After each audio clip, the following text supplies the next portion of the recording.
all your alts will be so wrecked. I don't even want to look at Pulse. Rune would probably be like 20 cents, 30 cents. Bitcoin is going down. Your money is bleeding. You're going to have to sell your house. The whole thing is going to collapse, guys. I mean, I don't see any positive things. So this could be so bad. We really need to break past the 6,900. If we don't do this, the stock market is going to this is going to cause such a recession where I would think the S&P 100 is getting topped out right now. The SPX 6,900 resistance. I don't see crypto as like it's going to explode next year or the year after. Normally you get decent bounces, and even if you look out, the 4-year cycle is going to still be in play and still rule the market. Then basically from here another 4 years into the future, likely you'll be in a good position. Yo, plebs, check it out. None of this is financial advice. Do you get wrecked, as according to Ivan, we're all wrecked plebs together, okay? Bitcoin is going down. Your money is bleeding. You're gonna have to sell your house, divorce your wife, buy Bitcoin now. The risk you have to take to make to the moon. Become a moon boy. Follow, subscribe, share. Now let's talk about it, Theo. What are we talking about? Let's get in this. What's the news? Yeah, What's going welcome on? to the show, everybody. This is the Moon Boys podcast. My name's Theo. I've got Matt and Rom Reactor here with me today. How's it going, Matt? Thanks for having me, all good and hood. That was one sick intro, Rom. That was one sick intro. Matt hasn't been with us for a few weeks. What's been going on in your world, Matt? Been busy. So no recession where we are, non-stop. Still, yeah. And also there's the dreaded lurgy going around. So been a bit ill. Apologies for last week. But yeah, back in the saddle now and hoping to end this dreaded year. There's been a fake out, and like, as much as we like to say, oh, we did get a Bitcoin pump, no one holding altcoins saw any sort of glory. We just had bear market continue. Hoping that 2026 will be a good year. I mean, eyes on the future, eh? I don't think the money printer is going to stop. And USA's got to refinance their debt next year, so I've always got to have that a spark of bullish optimism. Yeah, Rom and myself have been holding it down for the last few weeks. Last show was a banger. We got over 300 views. So we've officially made it. 1 year of hard work. Well done, guys. And it finally paid off. Yeah, exactly. Pat on the back. I want to thank our editor, Chandra, and the Bodoggos crew for all the support. Shout out to Bodoggos, that's right. That's all Exactly. the awesome NFT collection. And the Charlie Bull team. Yeah, yep. Oh, yep. yeah, and Charlie Charlie Bull, Bull. we're building strong. That's right. Yeah, we did an upgrade to the system, so now Charlie Bull is posting tweets on I've been Blue catching those Sky tweets. is more active, and on Twitter is just a little bit restrictive due to the costs and limitations. But yeah, you could talk to him on Twitter and he will respond to you. It's cute, so I'm gonna upgrade it a little bit. Post show, I haven't made the announcement yet because it's making the tweets a little bit too funky. Like I asked it to really make a signature at the end, so you would know that it's coming from the Charlie AI, but it decided to add like a little cow and a dog emoji instead. Shouldn't it say it which is automatically, like debatable. automated tweet or something? No, yeah, Twitter is What do you not mean a picking it cow? up. It's a bull. Yeah, so it's a bull and a dog. So yeah, that's the way the AI is treating itself. It's weird, but I mean, it is an AI creation at the end of the day. So. It's going the right path. It knows to have the horns equipped. But why doesn't Yeah. it say it's an AI account? Yeah, so it's not. It's a mix, right? So I still make announcements. Oh, That's okay. why I want to make like signatures here too, and Shut that's why up, it's Theo. not picking it. It's not picking We'll it cut this up. part out. Yeah. Yeah, no, there's gonna be a difference. Like if I make it from the team an announcement, like that's not gonna be. Charlie wouldn't know about it until I update its code, right? Or like it would have to have a fetching mechanism in its code to pick these things up. Something regardless, I would have to build out later on for it to be smarter, which is what we're doing. He's So I learning noticed as we go. it didn't respond to you. Is it glitching? Exactly. So I need to upgrade it. I'm actively testing it right now, to make sure that it does reply. And again, there's limitations with Twitter. I need to check the logs and see what's going on. So can I tweet to it right now? You could try. Yeah, I'll say GM. Yep. And we'll see if it responds. yeah, in 15 minutes it should respond, but it's been having little bugs, so I need to fix it up. I could do like a little bit after party where I'll just vibe code and we just discuss things. Okay, let's do it. Yeah, but that's just Should we pull up like a sneak peek of A Charlie for Bitcoin now. chart. Let's do it. Yeah. I have it up actually right now, and Theo has it up. Too much info, Rom. Too much info. This is mine. Is this the new Moon Boys? This is my Moon Boys line. Yeah, exactly. I like throwing the CT Mac on top of it because it'll give different colors. Sorry. Oh, I have my screen. Here, let me go back to here. So remember the Crown Trading Mac indicator? So it just like throws the original colors back on it, which I kind of like. Yeah, it's nice. It's nice. This is a cool line, and we're very like so. Yeah, looking at it, I mean, this kind of really shows the bearishness. You could see that one line that it's pushing the price down, and ever since we retested it or attempted to retest it. So we're getting into a pivotal moment really right now with Bitcoin, where if that price breaks downwards, we're probably going to be going down to that production cost support, 75K, 70K level. That's one of my biggest drivers for support long run. And if we do hit that, I think it might be very quick and it'll just get bought up. Some people might miss the dip. I don't know. Maybe they won't. It depends on the FUD and how fast we get there, really. We're already so down with all the alts that it's like, how much more can it go?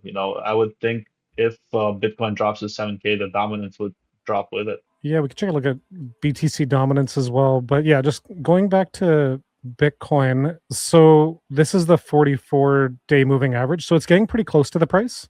And that will be a really good bullish indicator if we can get above the 44. Even if we're still below the 125 and the 200, if we can get above the 44, that could be a good time to load up the bags. But we're currently still below it. So it's a bearish setup. When it comes to trade setup, if you wanted to be even bullish for a relief rally, I mean, the good thing is that we got a clear invalidation, basically marking out that horizontal line at the double bottom. And if you wanted to take the trade, then it's clear invalidation there. Yeah, and like personally, even think of it now, honestly, I might just sell a little bit of my funds just to get cash just in case we do go down, because at this point it's like the trade that I made earlier was for a quick reversal to 100K, like because it was such what felt like a bearish trend in Bitcoin that kept going down, right? And yeah, it didn't happen. So now it's like if we do keep going down more, that bet has to be secured, so it's kind of like a stop loss I have to do.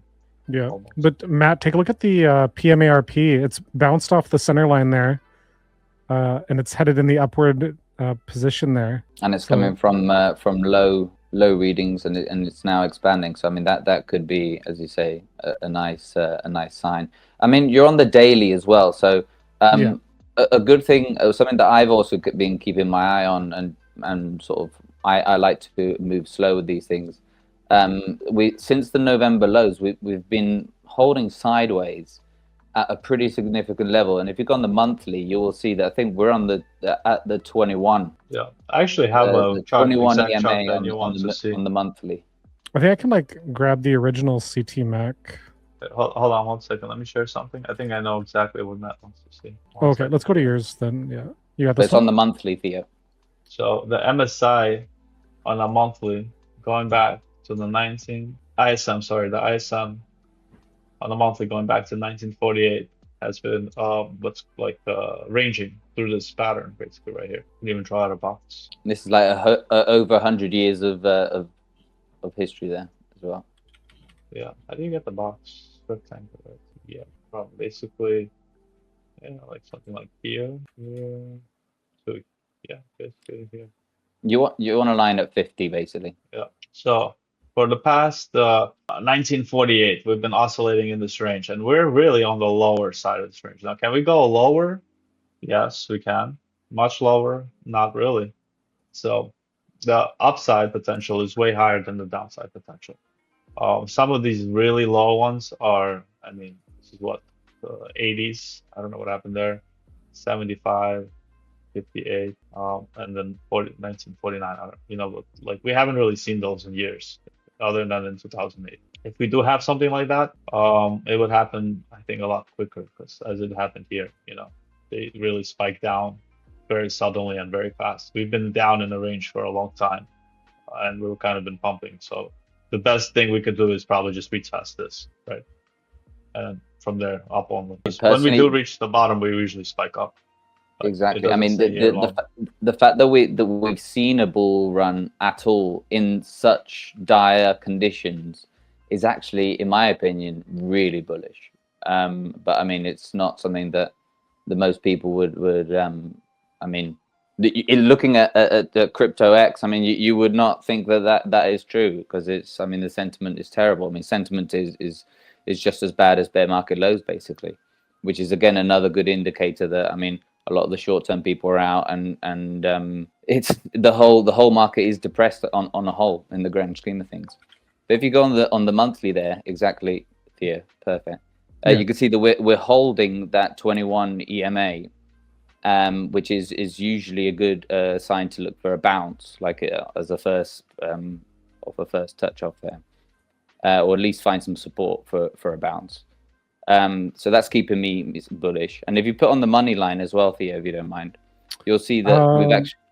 I could get the super trend. Well, let's do it. Super trend. Well, it's just on the money line. The flip level is on basically around that 21 EMA. So for the past couple months, we're kind of holding it. And so, I mean, the longer that we go sideways is a point for the bulls, in my opinion. So we could build the money line here with you, Matt, if you know the settings for it. I don't have the settings, but if whoever has the money line, technically, I think you could duplicate it. Yeah, we just need to figure out. We need to like match it up. Yeah, let's not do that. What you can do though is you don't want to do that. if you go on the settings for the super trend, if you bring down the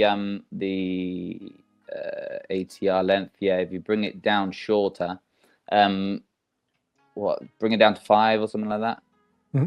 I mean, you should be able to, by bringing the ATR down and pressing OK, it should change that setting. Okay, now you'll have to adjust the other way, and basically you could make it look pretty close to the money line if you wanted to. Now, what is that setting? Oh, okay. So you don't actually have to edit the code. What is that setting that we are changing? And if you are wondering, so the way you figure that out is you would go to Super Chart, and then they actually have a Super Trend. They actually have a page, trading view page, and over there they'll have a description and they'll explain everything. That's true. Yeah, for people that don't know, every indicator has an information panel on TradingView that you can look up, and it'll explain to you something about it before you slap it on. It's you should never slap something on just because some people on the internet said, "Oh, this is a good indicator." And if you go scroll down, you'll see that it'll show you what is the API right there. Although I think it's called a little bit too fast. I think it's the average true range or something like that is just basically the standard settings are three times the ATR or something like that. Yeah, volatility buffer. It would just basically it's like a macro trend indicator. Average true range. Yeah. I mean, if you're gonna it's sort of lagging, but I mean it's one of those things that will keep you bullish at sort of when the short term's getting rough and and you need a bit of copium, you know, these sort of things. But yeah, currently I use Bazaar. I know you guys. I use that one. I trust the guy. He was the guy who made at the end of the day, a lot of these indicators they all sort of could be read in the similar sort of manner. I mean, they all sort of rhyme at the end of the day.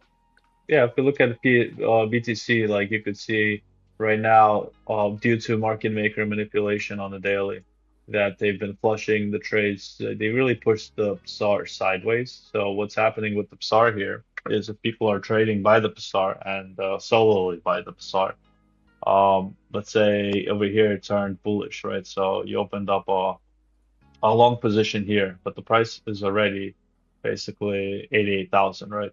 So you're opening a long position here, and your stop loss is the PSAR. So if you're going up, it only gets up to like 93,000. You really have to already consider closing your long, because if you don't, and you see when it flipped to bearish, they haunted your stop loss just there. So you bought over here at 88, and they just liquidated you at 84, right? Then again, boom, when they pump you up very quickly, bullish again. Oh, guys, we're going bullish. It's back 93. You bought. Oh, but no sideways. We went to 94, but you still didn't sell. And then very quickly, boom. Oh, and then I marked that low. Stop loss triggered. Again, we're bearish. You sold at 80, 86. Now you just lost 10K right here just by OPM trading indicator like the money line, super trend, whatever. So you really have to also know the intuitions of the market makers and what they're doing actually here. Is very interesting. So now the PSAR, and now you have to look how an indicator adjusts to this too, because the indicator also adjusts to this. And now this is interesting. Now the indicator caught up to the 50-day moving average, and it's kind of following it.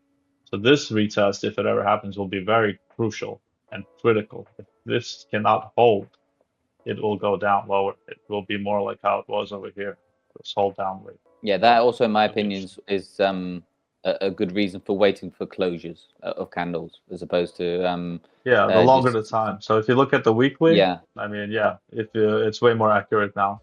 And the retest, so I'm more with you on a longer time frame. I think we should retest this MA at the minimum. I think this is we're bouncing off this 100 at the moment. And if we do a long-term retest, it'll probably be like the PSAR weekly, which could be like here. It keeps going down. By January, it'll be here. Well, I mean, like with any trade, even if you put a short in right at the top, normally a lot of your trades will get tested. So, I mean, it's just something to think about.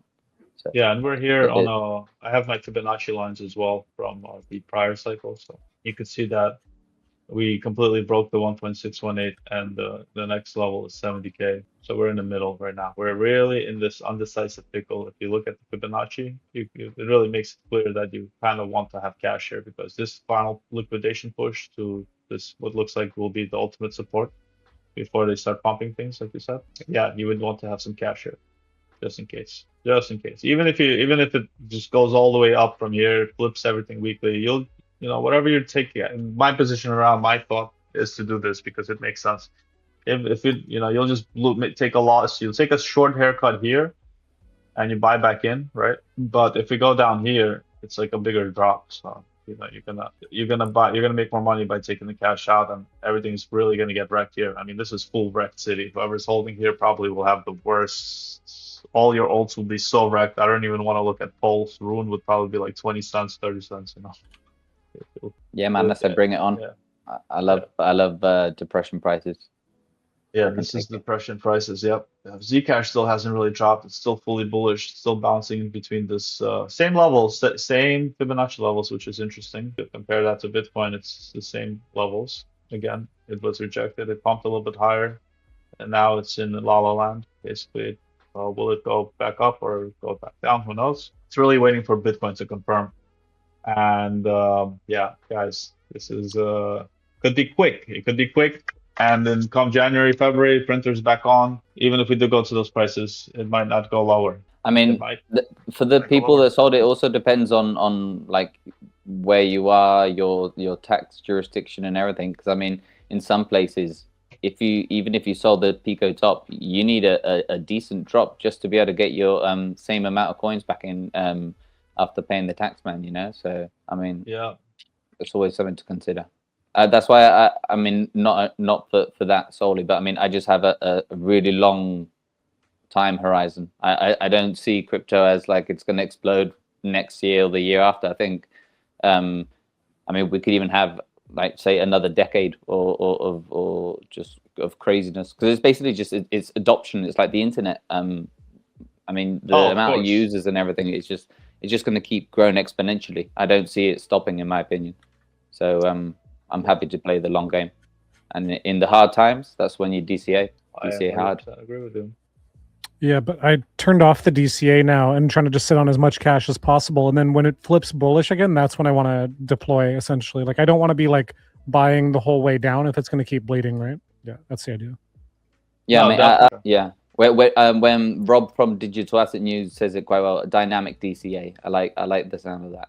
I also kind of do something like that where I've been DCAing all the way up, and then once we hit 100K, I stopped DCAing Bitcoin. I didn't really buy any above, and then that's why when we dropped below, I mean into the 80s and stuff, I wasn't really fearful. I was happy to get another chance to accumulate a few sats at what I consider value, not necessarily like cheap good value, but value nonetheless. Like we were so much higher. Normally you get decent bounces, and even if you look out at, say if the 4-year cycle is going to still be in play and still rule the market, then basically from here another 4 years into the future, likely you'll be in a good position. So I don't know. I don't think we're at terrible prices for long-term buys. Yeah, let's look at Uniswap. What's Uniswap doing? It's up. When your coins are down, Uniswap is up. Did they activate the fee burn yet, or are they just rumor speculation and see if it'll hype Uniswap's on-chain vote to turn on fee switch goes live today. That was a couple days ago. Ah, but is it the vote goes live, or they've actually voted in? Let me take a look. So if it's actually voted in and it's going to be activated, then that could be big. But then oh wow, guys, do you see what I see here, or am I just like blind? This looks like an awesome range. I actually never or rarely look at Uni, and that doesn't look bad to me at all. Right? Like if it goes lower, maybe it'll go to $3. I mean, it might be bad, like I just said, but if you start DCAing and you get the average like $5, that's a Is that the full chart though? On Binance, yes. On Binance. I mean, yeah, because like you're gonna see like maybe the full chart. Yeah, it'll have a higher. I mean, normally the first wick up is like that initial liquidity that's pumped into the chart. So I mean, for it to be around the top of those levels, that's not bearish sign to me. But I mean, very nice range. What is this? So that's the bear market lows. And we are, guys, we are bullish. This is that crazy wick October 10th. Yeah, the liquidation hunting. Yep. Holy shit! And it went. This was on Binance. Look where that wick went to. It went all the way down to that final support before the big leg up. Yeah. So let's say like let's say I remove this wick and I say like, okay, this is bullshit. Like this was whales manipulating the system that was already like very dry on liquidity, right? And what you would say is, okay, let's take the next lower low, the next low that came after that prices, and this would be here. So I would say, okay, let's say the SAR bullish then would be that. Then yeah, we kind of did reset basically. So if you drew a box from those lows there that we've just printed now to those next candle lows on the left hand side, I would say that's your value area. As you just down, the lower half, flip it down, no, around there. That's the top side. Yeah. No, up a bit. Yeah, that's the top of the box, and then the bottom, take it to the bottom, to the lowest candle before the October, to about there. Anywhere in that range, I would say is extreme value on Uni. Just we're basically there. From a long-term perspective. We are just a little bit above, which I would say we're basically there. We're on the top of the range. Like, and this is obviously these few cents just shouldn't matter to you. This is also where you have to wrestle with the whole: do you believe that DeFi is even possible, and like will people adopt this, and will it be used more, and will it grow, or do you just think that it's a good area to take a trade, and you know that it's going to be short term and you're going to sort of make the trade? But if you're just making that as a trade, then you need to keep on top of it, and always, obviously, you don't just put the trade in and forget it unless you've got your stop loss and you're comfortable with your risk. But I'm HODL. Uni is like one of the pivotal tokens in DeFi, and I mean, it's practically at extreme value over what? Can we see Uniswap versus Bitcoin, or Uniswap versus Ethereum? Yeah. I personally agree. I think you look at the relative pair? You look at one of the DeFi projects that had the least hacks, the least vulnerabilities, the most long-term length of existence. Uniswap is top. Aave is top. There's another one that I have, ZRX, is also a top one. Ones that are not top, you look at Balancer. You look at the Binance. You look at all these. You look at these other tokens that could be risky, but there is top DeFi projects. And here, talking about in Bitcoin price, we really have been just bleeding with Bitcoin, but it also has been had its times where it outperformed always. So what about Uniswap versus Ethereum though? I mean, with that, it's a little risky. So it's like Because we're trying to determine, is it worth it to hold this alt, or should we just hold the majors, right? Yeah, so you would have to do also USDT, and then you would do. I mean, Uni's priced in ETH, so you should just be able to just get Uni wrapped ETH. No, he wants to look at It's the difference of natively performance. priced. Yes, it's natively priced. He's not talking about. He wants to see the performance chart of the price. So like, yeah, it'd be points. Yeah, like, is it better just to hold Ethereum, or is Uniswap actually worth holding? And then you would also want to look at ETH versus BTC. Do I have that here? Yeah, I do. ETH USDT versus BTC USDT, and that would really solve your question basically. So okay, now what do we have here? You have USD Uniswap, right, which looks like it's been oscillating to the dollar very nicely. But if you're looking at if you want to get your long-term bags in BTC, you see that Uniswap has been oscillating to the downside, which is not good.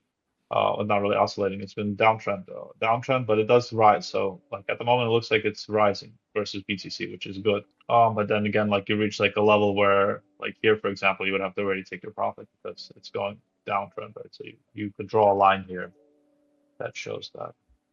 Sorry, let me just adjust that like that. Oof. Yeah. So right here, you would already be taking a profit. And then you look at the ETH, is what your question is, okay, how is it versus ETH? Also going sideways but it's being pressured to the downside resistance. And then you look at ETH to BTC, because what's better to hold at that point, because you're saying, okay, is UNI versus BTC better or no? ETH versus BTC is already better. It has a way better range, and it looks like we're going up to that range, not down. This looks like a bull flag, a bullish pattern, right? You have your first bullish wave, you have your second bullish wave, and there's usually a third bullish wave that comes. Yeah, There's we can reclaim those longer wave. term moving averages and curl it into an uptrend, then that would be insane. Once it has its bullish waves, they do go down, but they always go back up, and there's like, so, right? We might have something like that. And then it'll have an ultimate bear, like it'll then go back down. It'll reach, Ethereum usually reaches a price in Bitcoin that it cannot sustain. That's when we start talking about the flippening. Yep, that's when we start talking about the flippening. That hasn't happened yet. And then USD, and if you're holding Uniswap at that point instead of Ethereum, I mean, you're not really performing much. And it's risky. It's a risky play in the long term. If you're looking at altcoin performance, we haven't seen anything since 2020. This cycle has been dead to altcoins. Nobody bought altcoins, especially these good altcoins. What would the new alt season look like once Ethereum starts pumping? And then people take that money out of Ethereum and put it into alts. Will we start breaking these ranges and making all-time highs? Will we, will we just reach our all-time high peaks and that's it? This is going to be all questionable. And the only thing I could say with confidence is the up potential is higher in this case, in dollar-wise, than the bottom potential with Uniswap, and most likely with a lot of coins, especially Ethereum as well. If you look at Ethereum on the dollar range. So we're closer to a bottom than a top. Yeah, we're holding like support, and we've been sideways since 2021. It's been such a buy range. Everybody's just buying, and long-term holders are probably accumulating Ethereum more than selling, or it's a balance. We could review that with Theo next, but yeah, if I had to pick over Uniswap over ETH right now, I would say ETH is performing better versus BTC. But there is potential in alts. Don't forget it, guys. Yeah, and you could do like a liquidity pool where it automatically buys the other asset as it goes down, right? So you get a better price as it goes down. Yep. There is no better weapon than DCA. One thing I noticed here between Bitcoin, Ethereum, and Solana is that Ethereum had the most strength here, where it briefly went above the 44 on the Moon Boys line. So yeah, Ethereum still has been having tons of strength in this cycle. Sol has been having a really rough time this cycle. Matt's been killing it, but it's been a Bitcoin-led cycle as well, right? Yep. I mean, it has been basically a Bitcoin cycle, and I mean, I know Ivan doesn't like to compare it to 2019, but basically Ben Cowan and a lot of people are comparing it a lot to 2019. And it does look fairly similar, especially when you look at the market through monetary policy and what the US Fed is doing and everything. And I don't know, could it be that instead of in theory, it depends. It's the market's split in two camps. The crypto market split in two camps at the moment. The 4-year cycle people, or those people that believe that the 4-year cycle was actually led by liquidity injection from the Fed and all these big macro moves. And a lot of those people that still believe that PMI is actually a thing, and all the liquidity that they're indicating that has to be, debt needs to be refinanced, and liquidity injections coming. It's not QE, but we're calling it something else. But we're, all these financial games that they are happening all over again, it seems. So I don't know. I feel like there's actually a sticky I feel like situation with the Fed. it's a dodgy time to be sort of.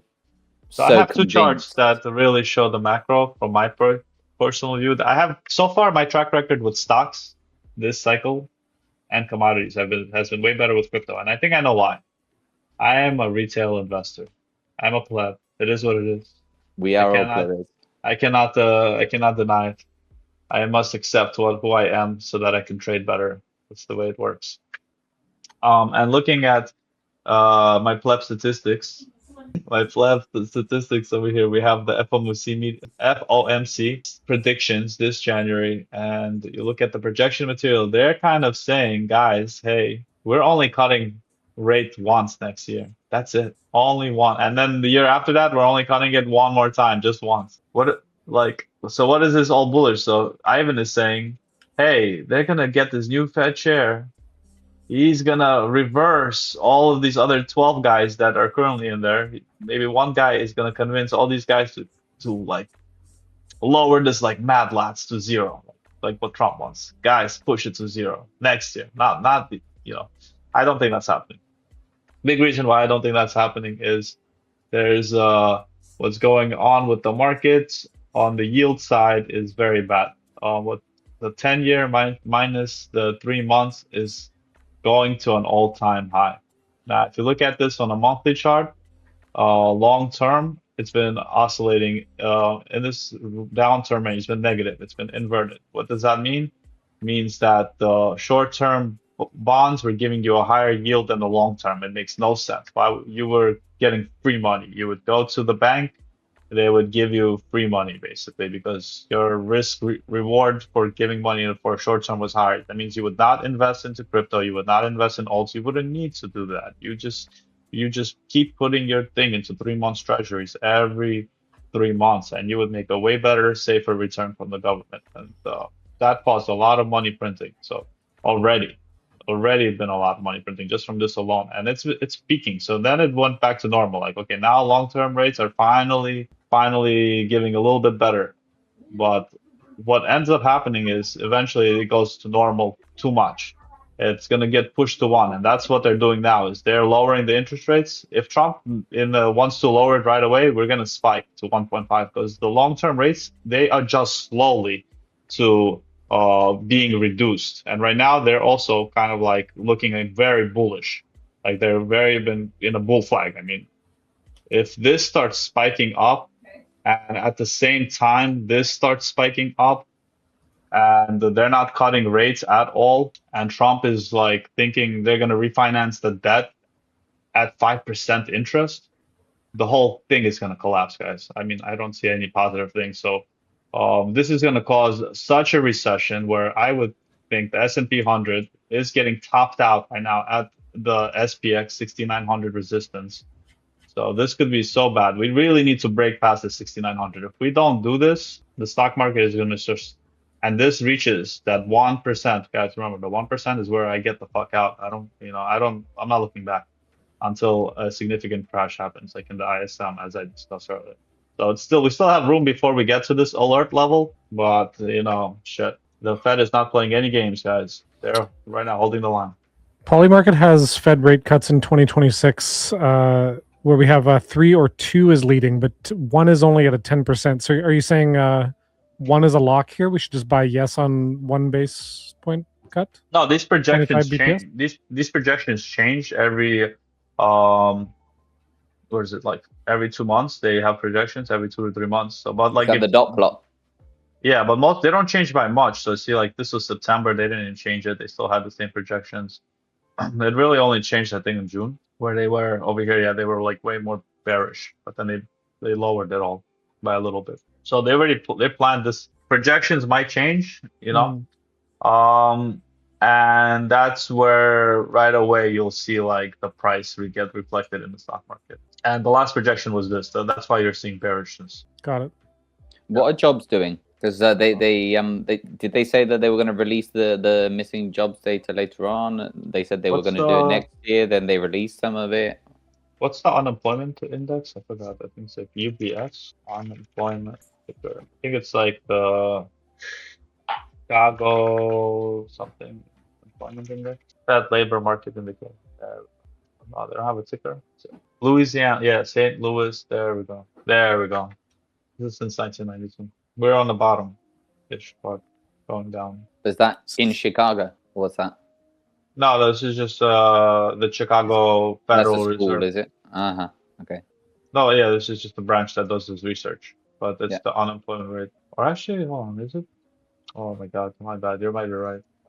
United States. There we go. This is the one. Thank you. 10 year, 5 year. Yeah, we do. This looks very messy because of COVID. They're artificial wick. Just to screw up any charts. Yeah. Sorry, you can't do any patterns now. You can't do any patterns now. You have to go. I mean, we could still do it. Basically, you look at price, the lowest it's been like years, minus 0.08. So if it goes to zero, that's like the lowest. So let's look at the last 5 years. We were below zero. We're like at the lowest, yeah. So there's only up, this is what I'm saying. Like they're probably gonna start the printer soon, slowly, and if they do it too dramatically, they might break it. It's gonna be a risk. And that's gonna be all up to Trump. I mean, they always do this. They already have. What about that? What was it? FMP or RMP or something? Reserve management purchases or something like that. Oh yeah, it's not. Oh yeah, repo. Yeah. We just it's just a repurchase. What are you talking about? We're not printing money. Yeah, I don't know. Yeah, it's like a scam that they do. It's basically like they repossess loans that banks borrow or something. But yeah, no, the unemployment looks like it's on the lows, right? So this is bearish. Why? Because it could only go up. Usually only, or this index goes down. So, and if it spikes down, like it'll just go down. It really doesn't go up much. I wouldn't use this indicator. This indicator only goes down. Yeah, but if it's going up, it sort of bodes well. Sideways is good. It looks like when it goes sideways, you're good. And then when you're going down, it's bad. And we don't really know right now. I wouldn't be able to tell you anything with this indicator. Theo, what do you think? Let's get Theo's outlook on this. So yeah, the jobs data is really low at the moment. Is that what it's telling us? No, this just says like the unemployment. It's like constant. Unemployment index. Yeah. So like everybody's out of work at the moment, essentially. No, in work. Everybody's working. It's below zero, so I mean, technically it's starting to tick up, but like in theory, if unemployment's low or below zero, wouldn't that be good? Everyone's working. Yeah, everybody's working on that. Yeah. There's not that much. It's not going down. There's not people losing jobs drastically like it is here or here. So we're technically okay. So and this that was is the good. COVID spike there. Yeah. That's kind of messed up the whole chart. But.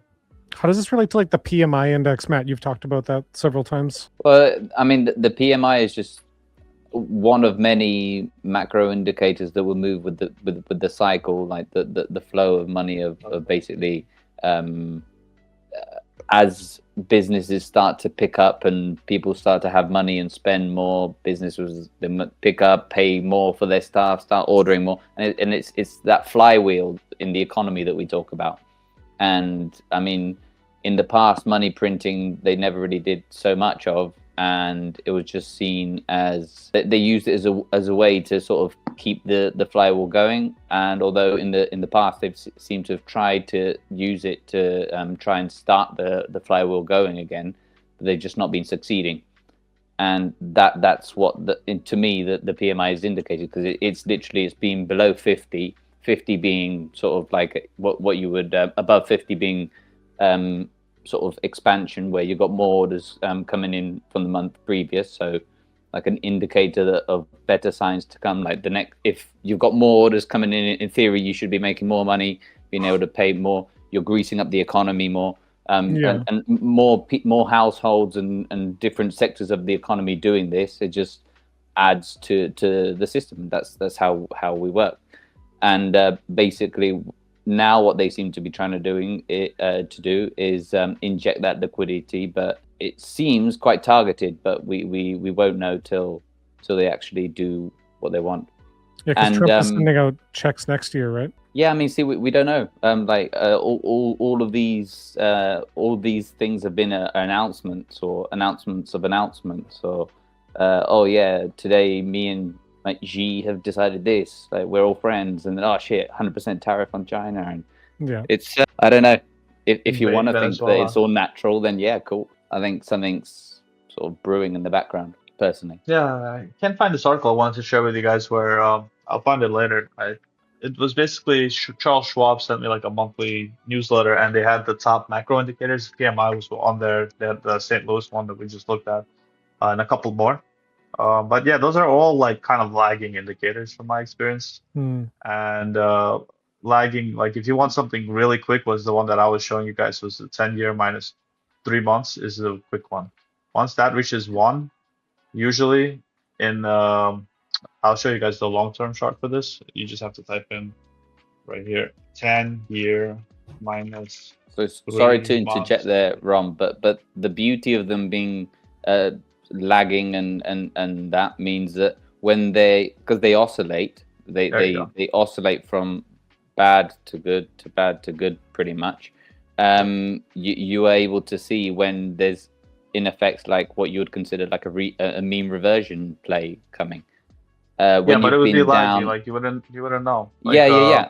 Obviously. long. But what I mean is, so the PMI has gone down and it's been down for a very long time, below 50 for the longest time in basically recent history, and we're worse than many major recessions and things like that. But then technically, no one's calling this a recession. Oh, we'll just change the definition 1 year and then everyone forgets about it.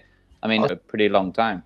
So you see this yield inversion from 1982, right? Like this is what I mean by lagging indicator. So this is the PMI 1982.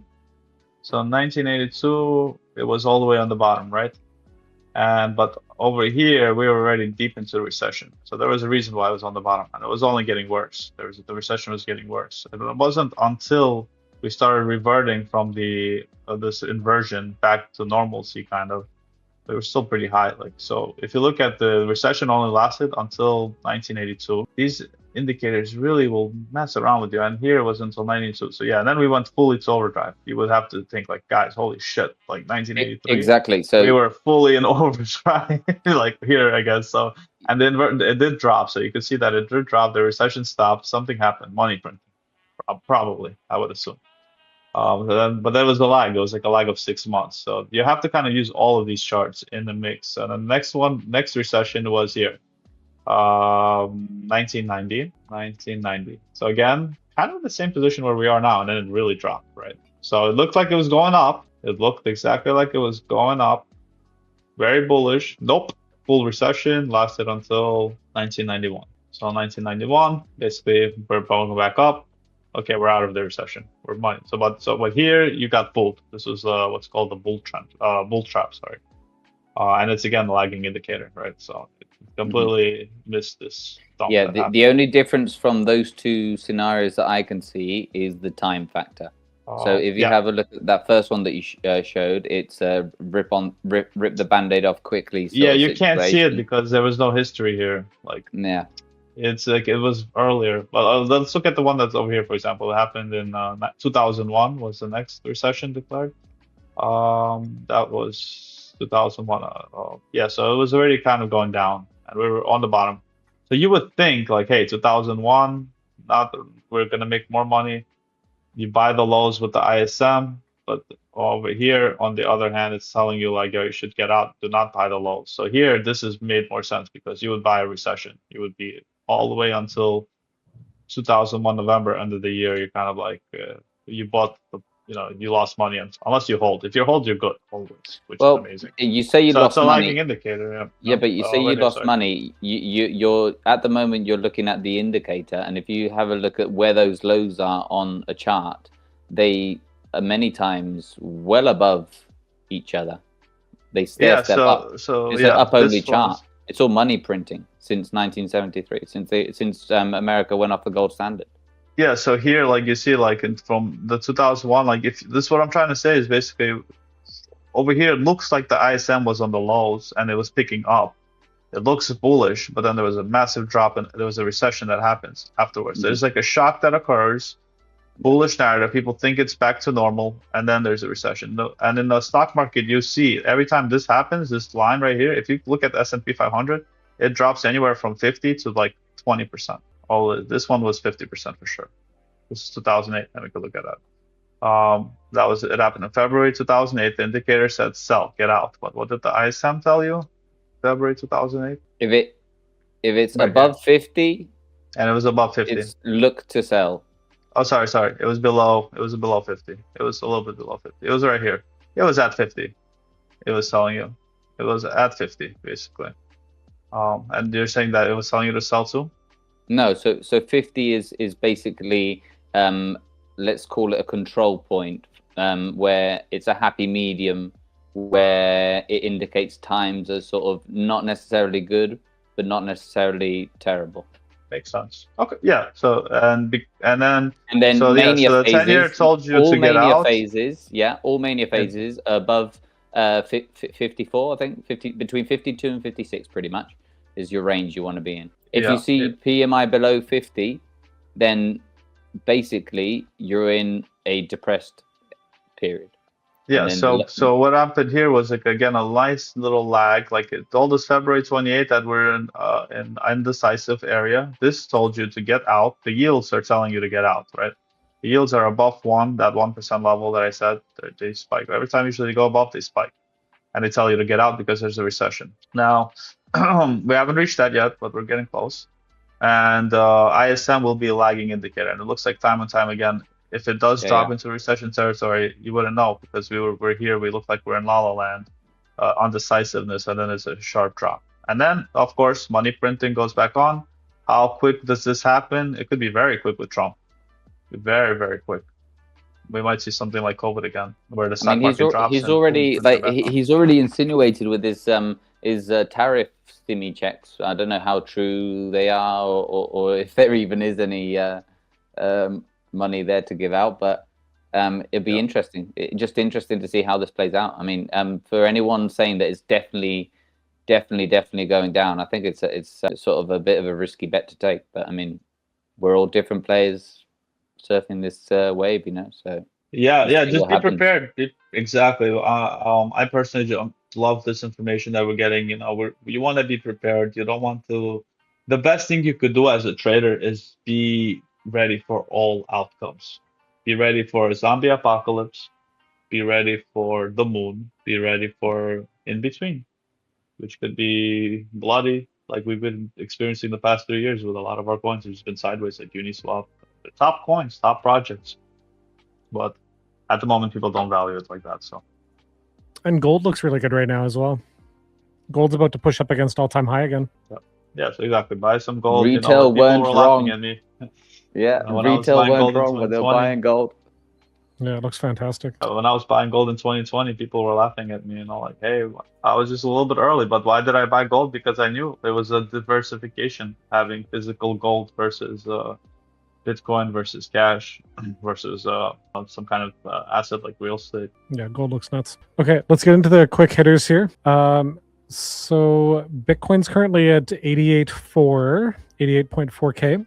Ethereum's at $29.9, $2,990, and Solana's at $125. The crypto market continues to experience volatility as Bitcoin briefly falls below 85K before rallying. Let's take a look to see if that was true. Bitcoin fell to, I have 80K here. We fell to 85K, and now we've been rallying for the last 3 days, so that's nice. Uniswap's on-chain vote to turn on fee switch goes live on Friday, so I think they're still voting.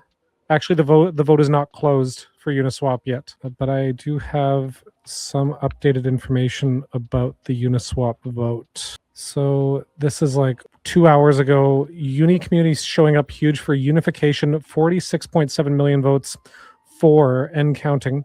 Quorum hit early, opposition tiny. This could flip the fee switch and unify the protocol for good. So yeah, they're still voting on this, but it looks like the 4 is winning. I mean, it's a no-brainer, really. This should have been implemented from word go, if you ask me. But So unification, what is this all about? Fee switch. it's basically going to burn the protocol fees. So it's going to help with the Uni, making Uni deflationary, kind of like PulseX. The more it's used, the more Uni will be burned. Okay, cool. Pump hits an all-time low as former dev is sentenced to 6 years in prison for fraud. Can we take a look at the Pump chart really quick? Ouch. Oof. I assume that had something to do with the Meteora and all the colluding there with the Trump coin and all that. Or is this totally separate? Clemente's wrecked on this one. Wow. 6 years in prison for fraud. Yeah, we could dive into it further. Let me go to We're doing the Pump.fun stream. Yeah, we're on Pump.fun right now. It's still up. So the former dev, I guess, good thing he was former anyway. So Pump prison. Former Pump.fun developer Jarrett Dunn has been sentenced to 6 years in prison for a $2 million exploit. A London court confirmed he pleaded guilty to fraud and laundering criminal proceeds. While employed at Pump.fun, he drained $2 million in Sol, scattering the funds across thousands of wallets to obscure the trail. He then confessed publicly on social media, gaining a cult-like following that branded him a crypto Robin Hood. Interesting. Good old Soilana. Base sells out 1,500 physical watches for $70 each. Did you guys see these? Base sells out. I saw Base is on a marketing rampage. I'm not seeing it. Well, let's go. Charlie will be on. That's not Base. Let's go. Merch. It's like a hardware wallet/watch. Is that so they can cut your hand off whenever they want to rob you? Well, yeah, I guess. It's a bit like that Tangent ring when your finger. I don't think it's a wallet. Wristwatch. I wonder if I could just search for this. Coinbase is a little bit weird, but they're like I remember still with Charlie Bull, we're waiting for Jesse to release the bridge to Solana, and it has. Oh, here it is. That's the watch. So it's like a little Casio watch. Interesting. Yeah, pretty nice. U.S. Federal Reserve purchases $6 billion worth of their own debt this week. Core CPI falls beneath expectations to levels not seen since March 2021. Concerns arise about how housing component was calculated. Trump to announce Fed chair nominee within the next couple weeks. NYSE NICE owner in talks to invest in MoonPay. Coinbase files lawsuits in multiple states challenging regulations of prediction markets. Solstice announces token sale on Legion next Monday. NASDAQ listed Forward Industry becomes first company to allow. Coinbase files lawsuits in multiple states challenging regulations of prediction. Oh, okay. I guess this is for not the poly market, but more towards the traditional. Didn't that kimchi platform or something sports betting get sued? Yeah, because Coinbase is allowing prediction markets now, right? As of the recent keynote. Possibly. I think they're going to have prediction markets built into the Coinbase app. Wow. Yeah, so that's why they're fighting in court for it. But is it on the Coinbase app or is it on the Base app? Where are they funneling people there and it's like front and center on the Base side? Because if it's the Base wallet, then they can't really say anything. It's technically it's a Web3 wallet. It's I think it'd be on the Coinbase app, whereas the Base app they're trying to lean more into either being similar to Farcaster or being like a wallet or a combination of the two, something like that. But they're leaning more towards like social media and wallets, whereas I think the prediction market stuff is going to be on the Coinbase app proper, more like Robinhood, something like that. Let me see this one. NASDAQ listed Forward Industry becomes first company to allow borrowing against their tokenized shares. PayPal partners with USD.AI to launch incentives program. Gold hits new all-time high, over 4,400. SoFi Bank launches SoFi USD stablecoin on Ethereum. I had to get rid of SoFi. This one? Ethereum. Yeah, it was one of my bags that I just had to sell. Oh no. Well, the SoFi. The SoFi is it's like a bank. It's like wasn't that something that Pump was shitting last cycle? Okay. Pomp. Anthony Pompliano. Pump. MegaETH. MegaETH Frontier early access begins. What's MegaETH? MegaETH, it's like ETH but faster and cheaper. It's and like also Vitalik approves. Yeah. Ah, okay. They're finally do it. Let's go. I mean, it needs to scale. Exactly. At the end of the day, like, do I need to have my 2008 laptop running an ETH node? Not really. Like, we just make it run on your modern phone, and that's it. If you want exposure to MegaETH, you can buy a bad bun, They're only $416 at the moment. Oh, really? Yeah, and then you get a MegaETH allocation, I guess, if you hold bad buns. What? Wait, what? Yeah, this is a MegaETH project. Fair enough. Okay, let's go back. Nobody Sausage announces physical blind box sale. I kind of want to look into that as well really quick. Nobody sausage. Sausage blind box. Ooh. What the hell? 1218. He needs a dick on that butt. Join the drop December Yeah, 28th. exactly. December 18th. Oh my god. How do I get the Nobody Sausage? Nobody. Sale ends in 19 hours. Nobody Sausage. $30 blind box. Add to cart. You're not. You're gonna buy a box. Wait, I'll What do the it hell off is a stream. Nobody I'll do it Sausage, off stream. man? 1 second. I gotta get the Nobody Sausage blind box. He's got the sausage FOMO. He wants that. Okay, I'll do That's this. a I'll do good that after the box. stream. Yeah, you do let me that. get back. Bitwise files for SUI ETF. I'll take a Don't look at forget- SUI. Don't Really forget to quick. get some loot with that box. Exactly. Why would anyone do a SUI ETF? Look at this thing. Raul Paul will be happy. Yeah, I Oh, guess. oh man. And then other side announces in-game emote sales on Amazon. Ooh, what's What? up? Wait, other side. Other side Other is that some side game. The emote. other side? Amazon I'm playing right now The sale. Last of Us, and it's a crazy game. But I don't really like the ending. They went to Awoke. Last of Us, is that the... No, that's not the little ghost It's like one, is it? the zombie apocalypse game, and yeah, it's pretty cool. The first one was pretty cool. It was basically about like this guy finds out that the girl he's next to is like a little girl that reminds him of his daughter. She's immune to the zombie virus, so he like tries to get a cure and then kills all the doctors because they were gonna kill her. And then the second game is basically those guys he killed him, so now she's killing everybody, and her character development and everything is portrayed by these developers of how she goes to become from an innocent musician, kind of like how you are, with to a mass murderer, killing, Yeah. haunting people, getting them to talk. Pretty cool. You never know. Could be accurate to somebody else's timeline. And what are you playing on? What's Can you your guys hear game this? station of choice? Yeah, we can. This one's PlayStation 4. So I still have the PS4. I never even ended up. Yeah, I've still got my my Star Wars limited edition one. I got a as well. PS5. I just got it. Let's go. Just got it. Theo. Wow, so that's like late. That's- They're about to release the PS6. Cinematic here, test there. Other side's been pre-released since July. A living world with scale, story, and it's one of the most ambitious projects ever attempted in this space. In fact, the Code Nexus, which is full side, will also be going live on November 12th. Take part in this announcing as we have 100,000 virtual banks. Not a center's group of banks based off of the collections.